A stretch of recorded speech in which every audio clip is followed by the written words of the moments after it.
Carlos Sainz is going to Ferrari. Daniel Ricciardo's taking his place at McLaren. So where does Sebastian Vettel go? And what happens with Fernando Alonso? Yes, the Formula One musical chairs have been keeping everybody amused, and when the music stops, who knows what's going to happen, including the wild card, Fernando Alonso. Hello everybody, I'm Brett Ramsey from In Pit Lane, and we've got another edition for you on Channel 31 Melbourne and Channel 44 Adelaide, as well as the In Pit Lane YouTube channel. And tonight we're sort of, going to concentrate on Formula One because there's been so much happening and so many delightful possibilities when the series eventually does resume in a month or so time at the Red Bull Ring in Hungary, but also for next year when the musical chairs will happen once again and everybody's got a new seat when the music stops, and the music's still playing right now. So joining me in this discussion, we've got our resident Formula One tragic on In Pit Lane, our floor manager Pete Johnson. And Pete, we've been watching all of this with bated breath. Tell us, what's your take on all of this? Well, I think the reason why they went, or Ferrari went for Carlos Sainz is because they do, even though they don't admit it, they do like a number one and a number two driver, and we saw that with Michael Schumacher and Rubens Barrichello. He was always the perfect number two, and I don't think that Daniel Ricciardo would cop that. He may have been asked, and he might have said, "Look, no, thanks." Whereas Carlos Sainz is on a par, of a similar age to Charles Leclerc, and I think that he'd be fairly similar in pace, I would imagine, and so they've got a nice rear gunner there, and with Charles Leclerc, he's got a longer term contract. He's obviously the anointed one for now, and he's done quite well last season. He's outshone Sebastian, and he's so it makes a lot of sense. And I think it works actually, and now they've got a couple of drivers that, if they treat them well and if everything goes right, they've got them for a number of years, because as you say, they're both really young guys. I mean, Dan Ricciardo isn't old, but I mean he's certainly older than both Leclerc and Carlos Sainz Jr. But the interesting thing was, once that happened, Carlos Sainz is out at McLaren, and then Dan jumps into the McLaren seat.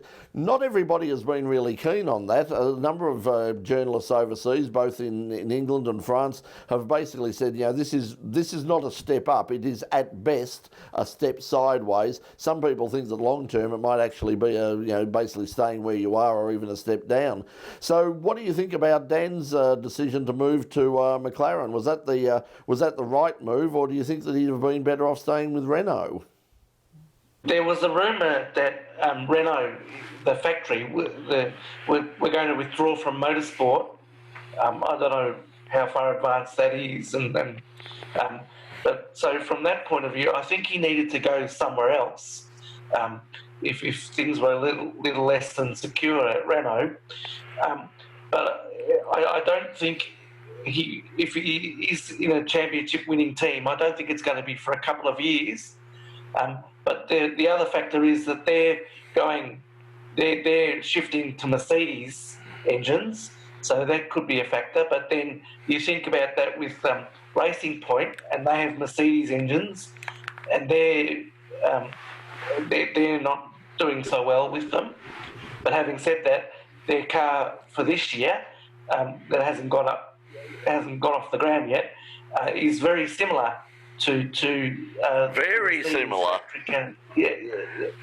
And what's interesting about that is that McLaren and Renault were threatening to protest at the first race, which of course hasn't got off the ground yet. So I wonder, will they still do that now with the way things have turned out?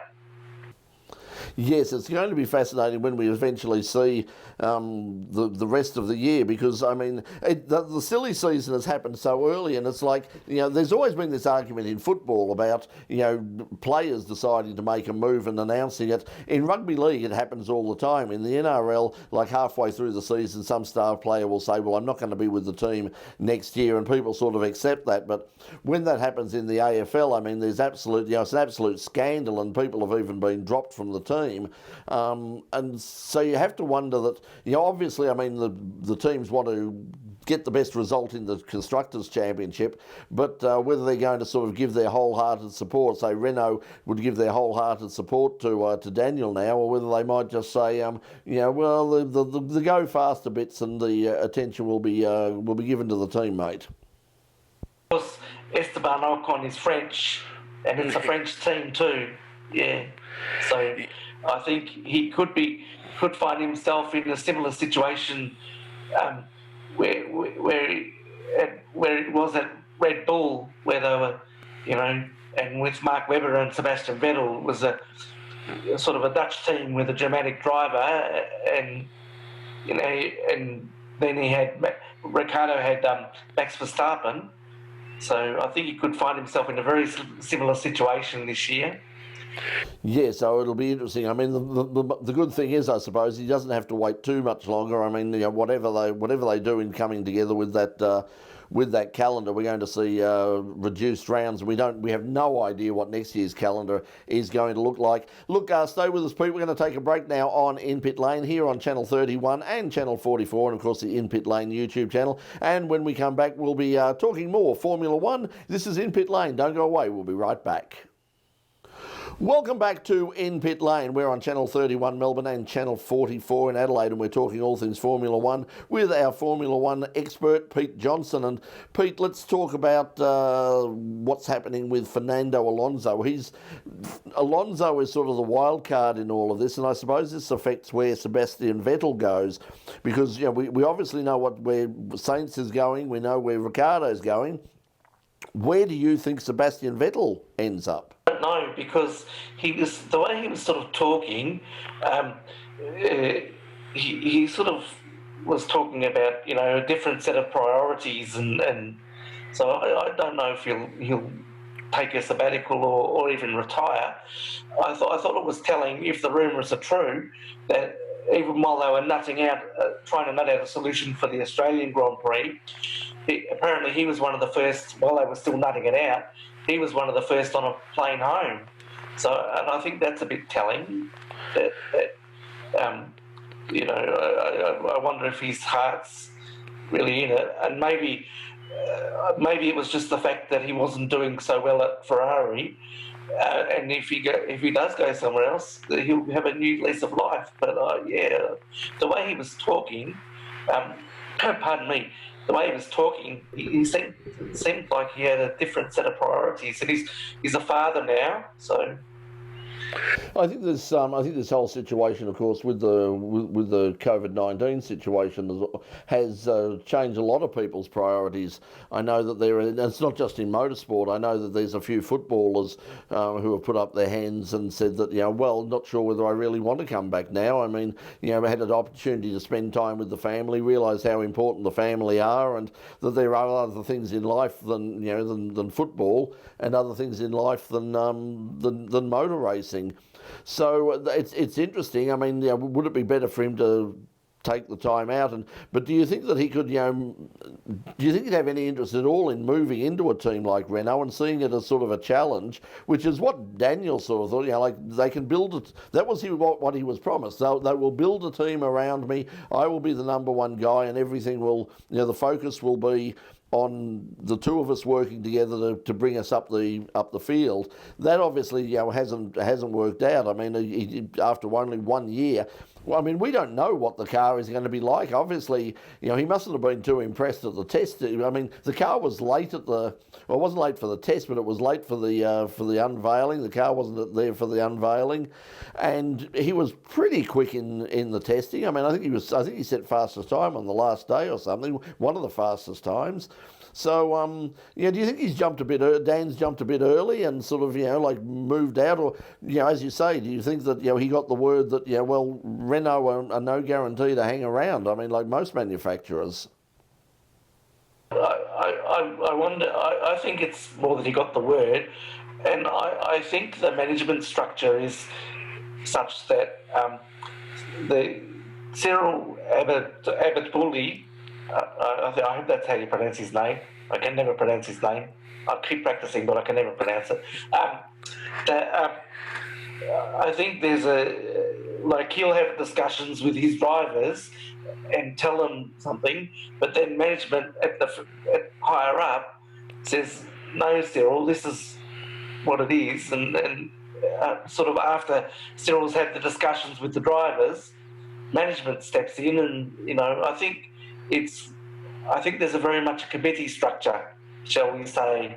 It's very French. I mean, it's been something that like people have complained about, not just with Renault, but when Peugeot were in the World Endurance Championship and at Le Mans, and even in the running of world sports cars. I mean, with what we've seen over the years with the ACO, I mean, it's very much a case of the right hand doesn't necessarily know what the left hand is doing, and even if it does understand it, it doesn't like what the other hand is doing anyway. So, but it won't tell the other one, because that would be that would be very much. That would be impolite. But I think that's at least with Zach Brown. I think he's probably he's going to know where he stands, and with the Mercedes engines, we've always known that McLaren has got a good chassis. I mean, it would seem to be the problem a couple of years ago was pretty much the Honda engine. Now, if they're going to, with the Renault engine, they've done better. Now, with the move to Mercedes, you would hope that they would do better than certainly Force, the team formerly known as Force India with Racing Point. So, so where do you think that that's going to be in terms of success? I mean, for McLaren and Dan Ricciardo, is it going to be the fight against Renault? Is that where he's going to sort of judge his success and the wisdom of this move, or otherwise, in terms of whether he can finish next year in front of Renault? Or it's going to be a fascinating mid-card battle. If Renault beats McLaren in the standings this year, then I think he will. And if worst case scenario, we actually don't get a season off the ground this year, the fact that the McLaren beat the Renault last year, he will base it on beating Renault. He'll say, "Well, I did better because we beat Renault." And I think too, with Zach Brown's involvement in the supercars and other things, it potentially opens up Daniel's opportunities for Daniel in other areas, and he has a fondness for America, and so there could be an IndyCar. Yeah, I mean, we could see the dream team, Scott McLaughlin and Daniel Ricciardo, the Anzac connection. So that could be just around the corner. Yeah, it's interesting. I mean, I didn't really think about all of those other things that McLaren's involved with. Of course, the Indy cars with Alonso, but also with the local connection with Walkinshaw and Andretti United here in supercars, and with sports cars as well with things like Le Mans. I suppose the other thing about Renault is we talk about them sort of pulling out, but there's also the possibility. We know that Peugeot's coming back to Le Mans. The 100th anniversary of the Le Mans 24-hour race is coming up, and I think in 2022 from memory. And I know Peugeot are very keen to be a part of that. So might Renault decide that I know that they are looking through Alpine. They are having a good look at it now, as indeed are Porsche. So that's a possibility that somebody like Vettel could end up doing an Alonso and going and racing sports cars. He has shown sort of minor interest. I know that years ago during a press conference when at the Canadian Grand Prix, he was going around and asking people over the course. What's happening at Le Mans, So he's obviously taking a bit of an interest in it. Listen, stay tuned. We'll stay with us, because when we come back after this break, we'll go have a look at what Carlos Sainz might be doing. We'll also talk about Fernando Alonso, why it's so important to Liberty Media to have Fernando Alonso back in Formula One, and what that might mean for the rest of the teams and the rest of the drivers as we move into 2021 and beyond. You're watching In Pit Lane on Channel 31 and Channel 44. Don't go away, we'll be right back. Welcome back to In Pit Lane here on Channel 31 and Channel 44. Remember, if you'd like to contact us here on In Pit Lane, you can do that. You can send us an email at theshow@inpitlane.com. Also, we've got a web page, www.inpitlane.com. Remember, the In Pit Lane YouTube channel. We put up a lot of content up there, not just what we're doing here on Channel 31 and 44, but also special features, extended interviews, and a whole bunch of other stuff when we get around to it. Believe it or not, I'm really busy now. All this, lockdown nonsense, it hasn't affected me at all. I'm still flat out. So, also we are on Twitter. You can follow us on Twitter. Facebook, go and follow our Facebook page at In Pit Lane on Facebook, and we're even on Instagram as well. And we're talking about Formula One this week on the program. It's about to kick off again sometime next month at the Red Bull Ring. But we're talking mainly about what's going to happen next year, because that's been the big talking point over the last few weeks, is who's going where and when. And we talked about the situation with Carlos Sainz and Dan Ricciardo. Let's talk and also a bit about Seb Vettel, but what's really been thrown into the mix of all of this is the name Fernando Alonso. Fernando has said that yes, I'm rested, I'm interested, I would like to come back to Formula One next year. He'll get the he'll get the IndyCar stuff out of his system a bit more, hopefully, but he's very keen to get back into Formula One, and certainly Liberty Media are showing a lot of interest in having him, particularly because this year the Spanish television rights are up for renegotiation again. And when Fernando left Formula One, the value of those rights and the viewing figures just absolutely plummeted. People in Spain just turned off in droves. However, if he comes back, Carlos Sainz is on board at Ferrari, a great opportunity for them to get more money. Now, the worrying thing is, Pete, Liberty Media are saying that they might actually kick in a few dollars to help say Renault in making a decision to put Fernando in the car. How do you think that's going to sit with the rest of the teams to know that the Formula One owner is actually helping to put a driver into one of their competitors' cars? Well, because it has shades of one Bernie Eccleston and the way he used to run things, and everybody was saying how refreshing it is that it's a more democratic process now, and that things are more evenly spread than they once were. So I don't think it'll sit well, but I think it may influence, if it comes off, it may influence Renault's decision about whether they stay in or go away from Formula One. I wouldn't be guaranteed that Mercedes will stay around. When you look at the hit that major manufacturers are going through at the moment, you don't know what's going to happen in the board meetings when they eventually get back together and have a look at the bottom line and say, look, really, is this a good investment? Especially in terms of the fact that they're all getting involved more heavily in Formula E, because it has the green credentials. And also the main reason is, by international motorsport standards, for the sort of exposure you get, it's as cheap as chips. I don't know much about Formula E, because I prefer the sound of a throaty engine, even though the Formula One engines are less throaty than they once were. It's going to be, the interesting thing is, it's just got so much manufacturer support at the moment. You've got a lot of manufacturers. People, Audi got out of the DTM and basically said we want to concentrate on Formula E. Porsche are now in Formula E. Jaguar are in Formula E. If you have a look at it, if you thought of all those manufacturers coming into something, if you had those manufacturers in Formula One or the World Endurance Championship, the FIA would be absolutely delighted. But it really is a branding exercise. I mean, it's the way that Formula E is created. I mean, it is very much a marketing concept more than, because there's not a lot of freedom for them in terms of designing the cars. And talking to one of the people behind the electric cars in Formula E from RMIT Racing, one of the senior engineers there, he said it was pretty much I thought he'd be very excited about it. He said, "Nah, really," he said, it's a bit of a waste of time because we can't do the things that we would want to do to make these. These things could be genuinely really, really fast and very spectacular, but they would cost an absolute fortune, and they probably would run for about 5 or 6 laps at the moment. Yeah. So what do you think, Sebastian Vettel, I mean, put down your prediction, get out your crystal ball and all the rest of it. Sebastian Vettel, does he hop into a car or does he retire? And does Fernando Alonso end up at Renault? Well, I think there's probably more chance of Sebastian going to Renault and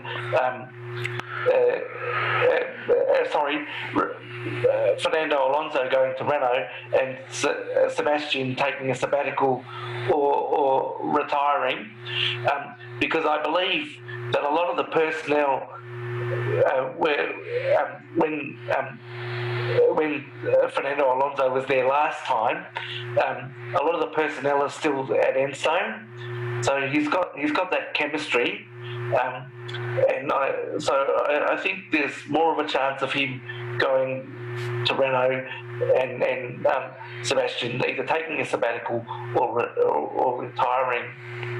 Well, I suppose we wait until 2021 to see all that. It'll be good to see the cars back on the grid fairly soon, albeit without spectators. But as we saw, and as we mentioned a couple of times over the last couple of weeks, motorsport doesn't really rely on crowds in the same way that a lot of other sports do. Watching the NASCAR this weekend, after the first lap, you really didn't take any notice of the fact that the stands were empty, because let's face it, I mean, in a lot of racing, both internationally and here in Australia, things like the state rounds and Shannons and all the rest of it, crowds aren't a major factor. I mean, it's great when you have them, but where it is going to affect everybody, of course, is in things like the supercars, and that's something we might look at next week, is where do they go from here? They rely on those big events, those big street events.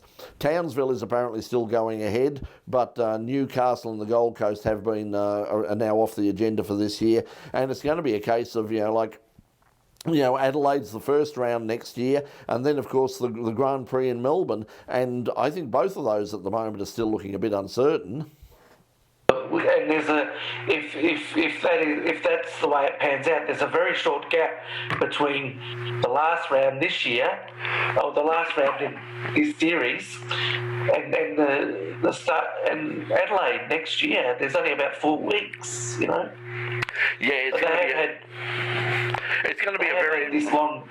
Before, I think that it is going to be interesting. I mean, challenges for all of us, and challenges certainly within the sport, and it'll be most fascinating to watch. Hey Pete, thanks for joining us tonight and coming in. It was good to catch up with you again. I mean, normally look across and see you sort of hiding beneath the cameras and waving your arms around and giving me orders in the studio every week, and we really want to get back into the RMIT Media Hub and get out a proper show, rather than sort of in my little box here in the suburbs, in our spare bedrooms and all the rest of it. But thanks for joining us, and I know that as things happen with Formula One during the rest of the year, we'll catch up again. But for now, Pete Johnson, thanks for joining us in Pit Lane. Thank you. Okay, and thank you to you for watching us at home. We'll be back at the same time next week here on Channel 31 and Channel 44, and of course on the In Pit Lane YouTube channel. So now on behalf of Pete and all the crew here on In Pit Lane, wherever they are, it's good night and thanks for joining us. Bye for now. Hi, thanks for watching. If you'd like to catch up with more local and international motorsport news, remember to subscribe and like the In Pit Lane YouTube channel. Also, check out some of our other videos that you can see over there, or perhaps over there. I don't know where I put them yet, but they're here somewhere.